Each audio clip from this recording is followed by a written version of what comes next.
इतनी बड़ी दुर्घटना होने के उपरांत इतनी बड़ी व्यवस्था होना हकीकत में सनातन धर्म के लिए, भारत समाज के लिए, पूरे भारतवासियों के लिए बड़े ही गर्व की बात है। मैं कोटि कोटि धन्यवाद देता हूँ। इस मेले में आए, इसका आनंद उठाएं और सनातन धर्म को बढ़ाएं। और योगी जी और मोदी जी का बहुत बहुत धन्यवाद करना चाहता हूँ। और लोगों ने सोशल मीडिया पे जो अफवाह फैलाई है कि भाई यहाँ नहीं आना चाहिए, न वो है न वो है, ये सब झूठ है। यहाँ आओ, पुण्य कमाओ और फल पाओ। हम राजी। Target with PS Parihar channel में आपका स्वागत है। आइए शुरू करते हैं और देख लेते हैं कि आज के दैनिक रोजगार समाचार के इस वीडियो में विद्यार्थी जीवन से संबंधित कौन कौन सी सूचनाएं हैं। तो वीडियो को जल्दी से लाइक कर दें, शेयर कर दें और जिन छात्रों ने चैनल को अभी भी सब्सक्राइब न किया हो तो जल्दी से सब्सक्राइब कर लें ताकि आप लोगों को इसी प्रकार की ऑथेंटिक अपडेट से सबसे पहले मिलती रहें। चलिए शुरू करते हैं। बात कर लेते हैं सबसे पहले कुंभ मेला की। इस समय की क्या स्थिति है, इस समय आना चाहिए या नहीं आना चाहिए। बहुत सारे जो विद्यार्थी हैं वो फ़ोन में ये भी पूछते हैं। तो सुनिए, कल मैंने कुछ लोगों के इंटरव्यू लिए थे कुंभ मेला को लेकर के और जाना मैंने कि जो बाहरी राज्य के जो लोग हैं जो आ रहे हैं उनको यहाँ पर कैसा लग रहा है। और आप कहाँ से आए हैं? जी, मैं राजस्थान से हूँ। राजस्थान से। हाँ। क्या कहेंगे यहाँ की व्यवस्था के बारे में? यहाँ की व्यवस्था में प्रशासन बहुत अच्छी तरह से सेवा दे रहे हैं और सभी मेरे भाइयों को मैं कहना चाहता हूँ कि सभी कुंभ के मेले में आएँ और आनंद उठाएं। ये बहुत शानदार मेला लगा है कुंभ का मेला, और सभी आएँ और कुंभ का मेले का आनंद ले। योगी जी ने बहुत अच्छा ये कुंभ का मेला लगाया है, बहुत वर्षों बाद ये कुंभ का मेला लगा है। तो मैं भाइयों से सभी से रिक्वेस्ट करूंगा कि सभी एक बार कुंभ के मेले में जरूर आए। जी। और जो है अब आ सकते हैं, भीड़ भी नहीं है इतनी। और गाड़ी टू व्हीलर तो पूरे मेला क्षेत्र में अब जा रही, जैसा कि आप देख पा रहे हैं। तो मेरा तो व्यक्तिगत अनुभव बहुत अच्छा है और मुझे कोई वो नहीं है। बहुत अच्छी व्यवस्था, साफ सफाई, खाने पीने, बहुत अच्छा आनंद। बहुत अच्छी व्यवस्थाएं हैं। सारी ऐसी व्यवस्था मैंने तो हमने जिंदगी में मीडिया के माध्यम से और हमने यहाँ पहले भी आके गए थे, लेकिन कभी ऐसी अविस्मरणीय व्यवस्थाएं सर। पहली बात योगी जी को और भारत सरकार प्रधानमंत्री मोदी जी को बहुत बहुत धन्यवाद सर। और हम तो आज लाइव हुए हैं। इतनी बड़ी दुर्घटना होने के उपरांत इतनी बड़ी व्यवस्था होना हकीकत में सनातन धर्म के लिए, भारत समाज के लिए, पूरे भारतवासियों के लिए बड़े ही गर्व की बात है। मैं कोटि कोटि धन्यवाद देता हूँ। इस मेले में आए, इसका आनंद उठाएं और सनातन धर्म को बढ़ाएं। बहुत बहुत धन्यवाद सर आपका। कैसा लगा? ऐसा कुंभ मैंने कभी सोचा ही नहीं था कि ये कुंभ ऐसा होगा। जी जी जी। हम वहां से ऐसे कल्पना ही कर रहे थे कि हमें कुंभ में चलना है, पर हमें पता नहीं था कि ये कुंभ ऐसा देखने लायक होगा। और ऐसा कुंभ मैं मानता हूँ कि अगले कई सालों से ऐसे व्यवस्थाओं में नहीं होगा।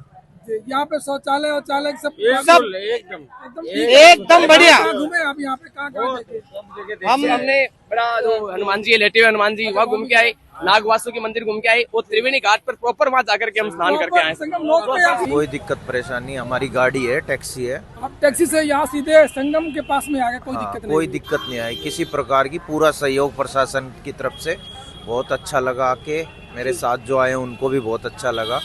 हम कल रात को पहुंचे थे यहाँ पे, कोई दिक्कत परेशानी नहीं, सारी सुविधाएं हैं।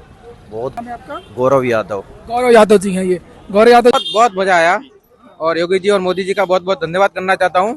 और लोगों ने सोशल मीडिया पे जो अफवाह फैलाई है कि भाई यहाँ नहीं आना चाहिए, न वो है न वो है, ये सब झूठ है।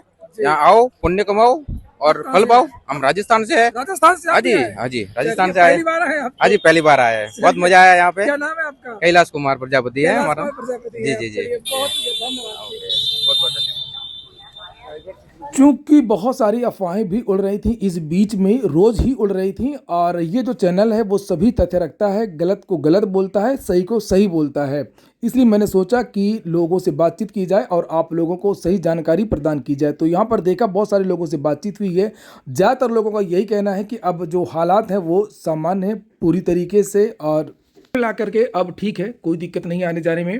अब कोई भी आदमी यहाँ पर आसानी से आ सकता है, गाड़ी भी काफ़ी पास तक आ सकती है। चलिए शुरू करते हैं, बात करते हैं भर्तियों की। तो यहाँ पर लिखा है कि होम्योपैथिक फार्मासिस्ट व कनिष्ठ विश्लेषक भर्ती की आंसर की जारी हो गई। कल यूपी SSSC ने इन 2 परीक्षाएं जो हुई थी 2 तारीख को, इनकी आंसर की जारी कर दी है।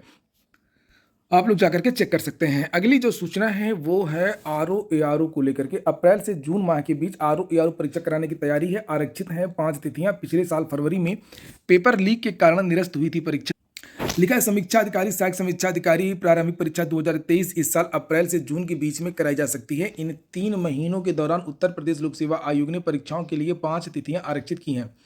इन्हीं तिथियों पर परीक्षा कराने की तैयारी की जा रही है। आरओ एआरओ के 411 पदों पर भर्ती के लिए प्रारंभिक परीक्षा 11 फरवरी 2024 को प्रदेश के 2387 केंद्रों में आयोजित की गई थी। परीक्षा के लिए 10,76,004 अभ्यर्थी पंजीकृत थे और इनमें से 64% विद्यार्थी उपस्थित हुए थे।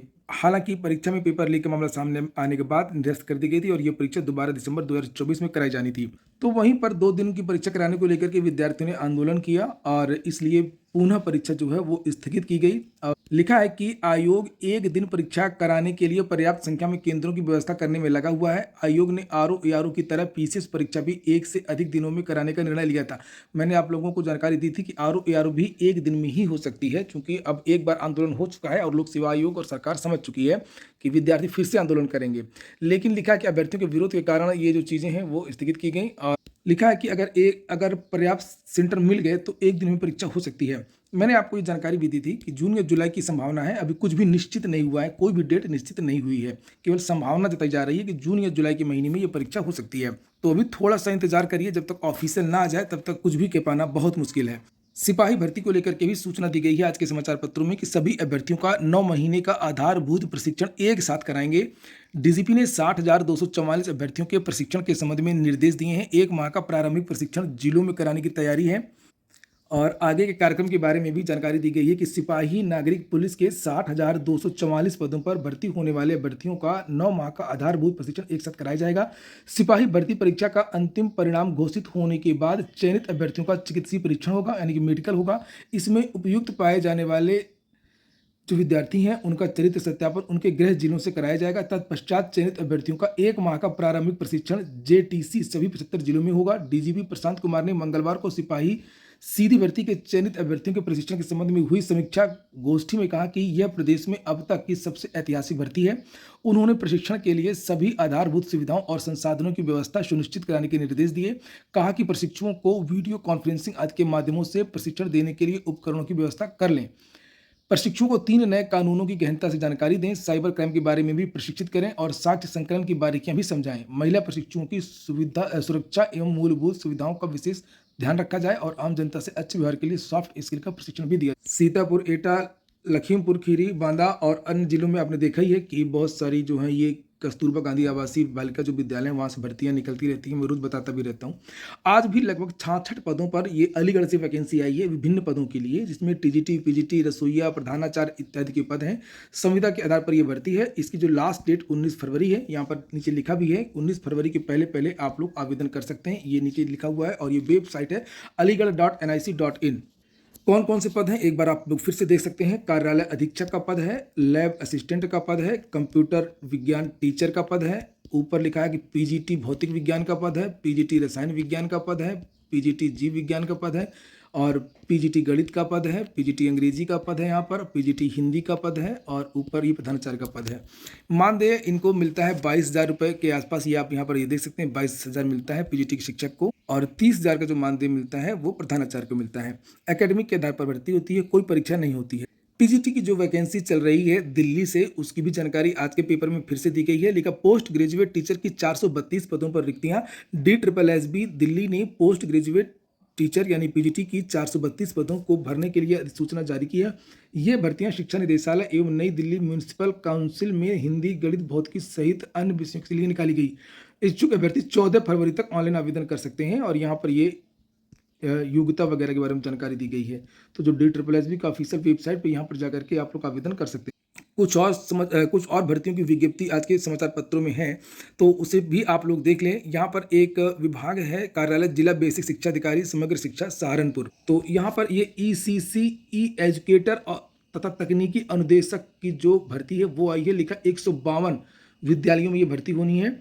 ऊपर यहाँ से देखिए लिखा है कि समग्र शिक्षा एवं PM श्री के योजना अंतर्गत जनपद सहारनपुर के 152 विद्यालयों के परिसर में अवस्थित को-लोकेटेड आंगनबाड़ी केंद्रों हेतु प्रति केंद्र 1 ECC एजुकेटर संविदा आउटसोर्सिंग पर तथा कुल 35 उच्च प्राथमिक कंपोजिट विद्यालयों में प्रति विद्यालय एक तकनीकी अनुदेशक के पदों पर अस्थायी रूप से आउटसोर्सिंग पर चयन करने हेतु सेवा प्रदाता एजेंसी की विज्ञप्ति sevayojan.up.nic.in। मैंने एक दिन इसके बारे में वीडियो भी बनाया था कि आप लोग अगर आउटसोर्सिंग की वैकेंसी होती तो बेकार है, 2 कौड़ी की वैकेंसी होती है, करना नहीं चाहिए, लेकिन फिर भी अगर कुछ लोगों को अगर जानकारी चाहिए तो वो लोग इस वेबसाइट पर जा सकते हैं। यहाँ पर सभी जो भर्तियां हैं वो आती रहती हैं। सरकारी वेबसाइट है ये sevayojan.up.nic। आप इसको क्लिक करेंगे, आउटसोर्सिंग पे क्लिक जाएंगे और वहाँ पर बहुत सारी भर्तियां, लगभग 150 से ज़्यादा जो भर्तियां वहाँ आपको मिल जाएंगी। तो वहाँ पर जाकर के आप लोग आवेदन कर सकते हैं। इसकी लास्ट डेट 19 फरवरी है और ECCE एजुकेटर की जो योग्यता है वो यहाँ पर लिखी हुई है। तकनीकी अनुदेशक की जो योग्यता है वो यहाँ पर लिखी हुई है। अगली सूचना बिहार की है। बिहार में बड़े पैमाने पर नियुक्तियां होंगी। अच्छा, आप लोगों ने वीडियो को अगर लाइक ना किया हो तो लाइक अवश्य कर दिया करें। आप लोग वीडियो को शुरुआत में ही लाइक कर दिया करें। और जो नए छात्र हैं और किसी भी सरकारी भर्ती की तैयारी कर रहे हैं वो सभी छात्र चैनल को जरूर सब्सक्राइब कर लें ताकि आप लोगों को सरकारी भर्तियों से संबंधित सभी अपडेट्स सबसे पहले मिलते रहें। तो यहाँ पर कल एक प्रोग्राम था जिसमें नियुक्ति पत्र देना था। उसमें मुख्यमंत्री जी ने फिर से घोषणा की है कि इस साल बहुत सारी भर्तियाँ आएंगी और यहाँ पर उन्होंने देखिए कहा कि बड़े पैमाने पर बहाली की जाएगी। इसके लिए विभागों में रिक्त पड़े पदों को चिन्हित किया जा रहा है।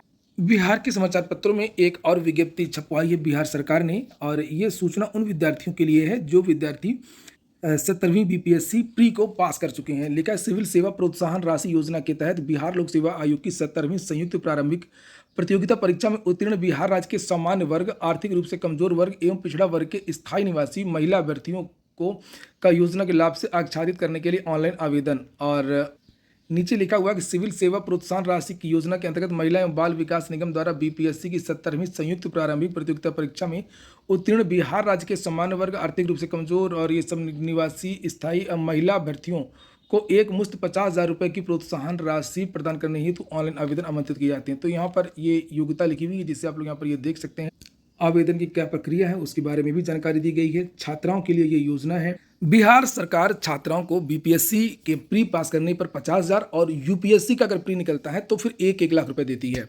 69,000 शिक्षक भर्ती को लेकर के विद्यार्थी मिले हैं शिक्षा मंत्री से। लिखा है कि इन विद्यार्थियों का इको गार्डन में धरना प्रदर्शन भी जारी है। अभ्यर्थियों ने शिक्षा मंत्री से आग्रह किया है कि 11 फरवरी को सुप्रीम कोर्ट में इस मामले की होने वाली सुनवाई में सरकार के अधिवक्ता उनका पक्ष मजबूती से रखें ताकि इन छात्रों को न्याय मिल सके। मंत्री ने अभ्यर्थियों से कहा कि वे इस संबंध में जल्द ही विभाग के अधिकारियों के साथ में बैठक करेंगे। किसी भी अभ्यर्थी के साथ में अन्याय नहीं होगा। इस प्रकरण को जल्द से जल्द निस्तारित करने का प्रयास किया जा रहा है। अभ्यर्थियों का नेतृत्व कर रहे अमरेंद्र पटेल ने कहा कि आरक्षण लागू करने में विसंगत से अभ्यर्थी दर दर की ठोकर खा रहे हैं। बता दें कि मांग को लेकर के 25 जनवरी से इको गार्डन में धरना भी दे रहे हैं। ये हो गया आज का वीडियो आपको अच्छा लगा हो, एक काम का हो तो लाइक अवश्य कर दें। जिन छात्रों ने चैनल को सब्सक्राइब न किया हो सब्सक्राइब कर लें। पूरा वीडियो सुनने के लिए बहुत बहुत धन्यवाद।